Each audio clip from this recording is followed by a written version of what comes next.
In this frontline first aid training scenario, the soldiers set out on a combat mission. Just several meters into the forest, the unit comes under fire.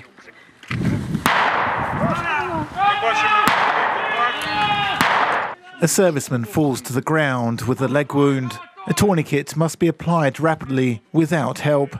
The other soldiers suppress the enemy fire. The severity of the wound prompts a commander to call for an evacuation group. The soldier is put in an armoured vehicle where a combat medic provides aid. Мінімальний час приблизно 6-7 хвилин. It takes a minimum of around 6 or 7 minutes to stabilise the wounded and take them to a safer location, because if the enemy sees a group target, they can hit it with artillery first. Ilya Lysenko is well known in military circles. His volunteer unit was among the first to begin evacuating the wounded in the Donbas.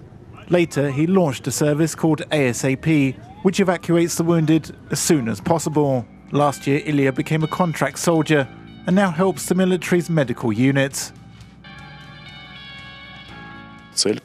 I signed a contract with the armed forces because I want to create an alternative to the ASAP service, but within the armed forces, and to prove to everyone that the armed forces have resources, the qualified manpower necessary, and a clear understanding of what needs to be done, and that they can do it better than anyone else, better than any civilian organisation. As an example of progress, the military showcased their latest machinery. The 2018 specification vehicle is an improvement from the 2017 version, with a larger number of places for the wounded, better onboard equipment, and a more advanced heating and ventilation system. Both models are currently used at the front line. He is conscious. He clearly responds to questions and is aware of his surroundings. Breathing indicators 100, heartbeat 16 to 20. These are within the norm. There are vehicles that are used for evacuation from right on the front line, and there are vehicles used to then take the wounded to the nearest hospital. Within the Ukrainian military, these newer vehicles operate alongside the Soviet-era MLTB trucks. The noise from older vehicles mean they can be mistaken for a combat vehicle, making them an enemy target. But their armour more than makes up for this.